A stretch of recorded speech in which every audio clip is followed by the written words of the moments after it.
உதயநிதியால் 4 கோடி பணம் போச்சு, தக் லைஃப் பண்றவரையே அள வச்சிட்டீங்களேடா. பொது இடங்களில் அநாகரிகமாகவும் அடாவடியாகவும் நடந்து கொள்பவர் நடிகர் மன்சூர் அலிகான். யாரை பற்றியும் கவலைப்படாமல் தனது வாய்க்கு வந்தபடி அவர் பேசினாலும் அதற்கு தக் லைஃப் என பெயர் வைத்து ஃபயர் விடாத இலசுகள் இல்லை.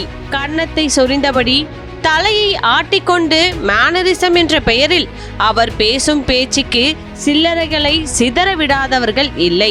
கேட்கல அப்படித்தானே கேட்டுச்சு. எங்க அம்மா செத்து வைப்பால பெரிய ஹிட்டு.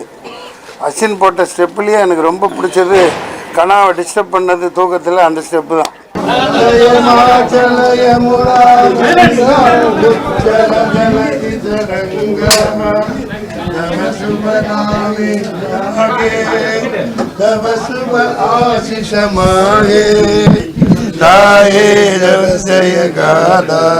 தமிழகத்துல வெற்றிடம் இருக்குன்னு சொல்லி நிறைய பேர் கட்சி ஆரம்பிச்சிருக்காங்க. இப்போ நீங்களும் ஆரம்பிச்சிருக்கீங்க.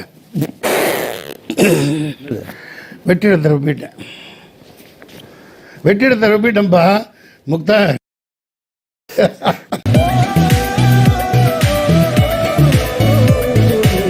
இப்படி தக் லைஃப் மன்சூரையே கதறி அழ வச்சிருக்கிறது திராவிட மாடல் கும்பல்.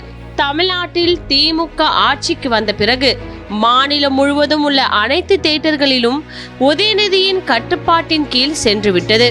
இதனால் தங்களுக்கு போதுமான லாபம் கிடைப்பதில்லை என தியேட்டர் உரிமையாளர்கள் புலம்பும் அதே வேளையில் உதயநிதி நிர்வாகம் சொல்லும் படங்களை தான் ரிலீஸ் செய்ய முடிவதாக பட தயாரிப்பாளர்கள் புலம்புகின்றனர். அப்படிப்பட்ட ஒரு சிக்கலில் தான் மன்சூர் அலிகானும் சிக்கியுள்ளார். 4 கோடி ரூபாய் செலவு செய்து அவரே ஹீரோவாக நடித்து தயாரித்த திரைப்படம் தான் சரக்கு. அந்த படத்தின் ட்ரெய்லரில் ஆளும் திமுக அரசுக்கு எதிரான காட்சிகள் வசனங்களும் இடம்பெற்றுள்ளன. நடிகராக இருந்தால் ஆளும் கட்சிக்கு ஜால்ரா தட்டினால் மட்டுமே வேலை நடக்கும், இல்லை என்றால் அவர்கள் நிலை என்ன என்பதை திராவிட மாடல் உணர்த்தியுள்ளது. எதிராக வசனம் வைத்த தக் லைஃப் மன்சூருக்கு தண்ணி காட்டியுள்ளார் உதயநிதி.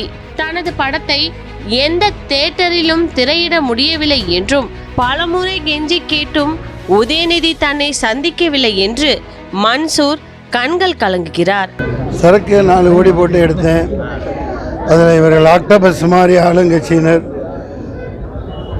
அவங்க ஆதிக்கம் அதிகமாக இருக்குது. எனக்கு சரியான திரையரங்குகள் கிடைக்கல.